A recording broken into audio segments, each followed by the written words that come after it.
setting for the 67th World Cross Country Championships. This sacred turf is pounded annually for the renowned Prix de l'Arc de Triomphe. But it's not unusual for famous racetracks to host these cross-country championships, which go back to 1903, when they were first held at Hamilton Park, Glasgow. Haydock Park, Baldoyle, Ayr, Leopardstown, Chepstow and Limerick are just a few of the past hosts. It means that we're talking about a flat, fast, grassy course, which suits most European teams, but it's very different from a typical British course, which is generally longer, hillier and muddier. However, it's England who are here defending the team title, won in Limerick last year in the rain, where John Tracy of Ireland won the individual title for the second year running and goes for his hat-trick today. But other great names in the race include Nick Rose of England, Nat Muir of Scotland, Alexander Antipov of the Soviet Union, Leon Schatz of Belgium, Craig Virgin of USA, Carlos Lopez of Portugal. And there is the racetrack, that famous racetrack. And the senior race is over 7.5 miles, which is 7/8 of a lap, plus 4 complete laps. Conditions are perfect for a fast race. There are 25 teams taking part, each with 9 runners, the first 6 of whom score. England again have a strong team, but their strongest opposition may well come from the Soviet Union, with Belgium and France out there too. When it was last held in France, in Vichy, in fact, in 1970, England won that team title, and Mike Tagg won the individual title. So we're hoping that that might prove to be a good omen. As the teams line up, let me just tell you the result of the earlier races today.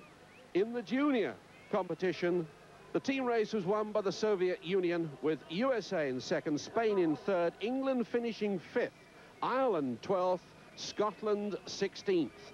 In the women's race, well, it was a marvellous victory, a third successive victory for Grete Waitz of Norway. She won, in fact, by 40 seconds. The team title went to the Soviet Union, with England in the silver medal position, exactly the same number of points as the United States of America, but their better placing in the 4th place gave them second in the team championship. Tony Simmons leading the Welsh pack there away on the left. The Welsh in their red, of course. England in white this year. The Rose of England on their chest. They're all wearing numbers 20. There's Bernie Ford, Hugh Jones, Steve Kenyon, Nick Lees, Nick Rose, Barry Smith, Graham Tuck, Nick Braun and Barry Knight. And there, Nick Rose is in the van. The all-whites of England, just about centre of picture. The Welsh, of course, in the red. The Scots are, of course, got their blue shirts on. Look out for Nat Muir. But the French in the red, white and blue. In the stripes, the broad bands, and the French running very well at the moment.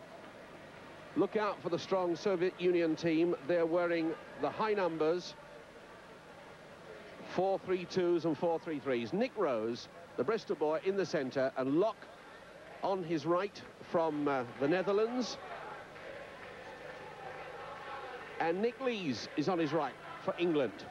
Nick Lees of England in the middle, wearing 5. There is Hachawi of Algeria. They too are wearing some whites. 7 is Mada of Algeria, so they've got...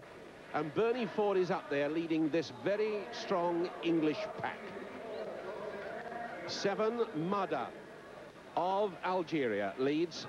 And there's a second Algerian in there, Abedou of Algeria, wearing number 1. In about 3rd place, 302, is Klaus Locke, who we saw, the math teacher who we saw run so well in the European Indoor Championships. Second he was, indeed, in that 3,000 metres. Those are indeed the English. Bernie Ford, Barry Smith, Nick Lees are the 3 English vests up there in the first 10, taking that first barrier. Nick Rose is also up there, and Nat Muir went over in the first pack, but there are 3 Algerians in the first 12 or so runners. A massive crowd here at Longchamp, something like 20,000 people. The French, of course, with a great tradition in cross-country, and they're out on their Sunday afternoon to enjoy this race. The barrier. And it's proved a dangerous one. It affected the juniors and the English team particularly.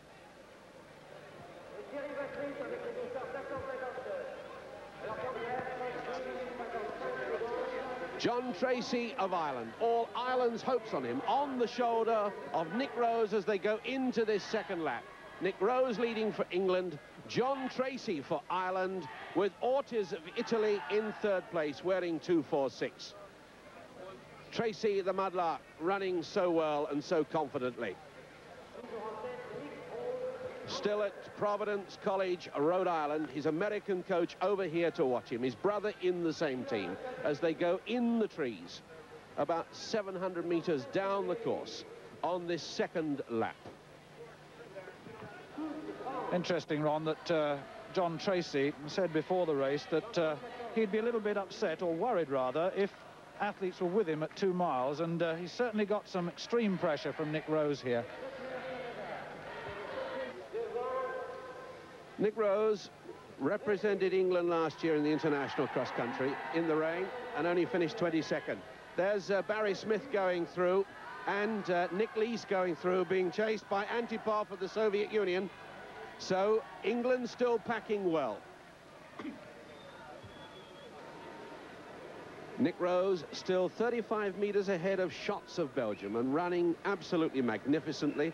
And we have to apologize to you. We understand that you've had a break-up in pictures. This massive crowd enjoying this spectacle. We're perched on the roof of the grandstand, as it were, some 60 feet up, and we've a bird's eye view, and it really looks great to see an England vest out there in front, Belgium, and we know that the English team are packing well. Their tradition's so great in this race. There's the gap. Leon Schatz of Belgium in second place. And we've got Ortmann wearing the cap for West Germany, the first of the Soviet runners. It looks like Antipov, and John Tracy on their inside, looking for his third successive title. So the big names are all up there, but look at the English vests as Nick Lees crosses that barrier, not so far behind. And Steve Kenyon was in sight there, and so too was Bernie Ford. And that's what we need, 6 English vests up there if they're going to get this title and defend it successfully, having won it in Limerick in the pouring rain last year. The gap now about 40 meters. Nick Rose in this home straight, at the end of this home straight, and that's another 350 meters. He'll have 2 laps to go. Just behind him, Leon Schatz. Then one of the Russians, John Tracy, unmistakably in the green of Ireland. The tall man in the hat, that's Ortmann of West Germany. And Watrice of France is in there. And it looks like Nick Lees, the next of the English runners. Though we're so high perched up, we're still trying to read those numbers. But the pack are closing the gap on Schatz, and Schatz looks around and knows it. It looks like another Belgian on the inside. They're the only team wearing all blue, so there's 2 Belgians up there. Now that looks like Nick Lees is across.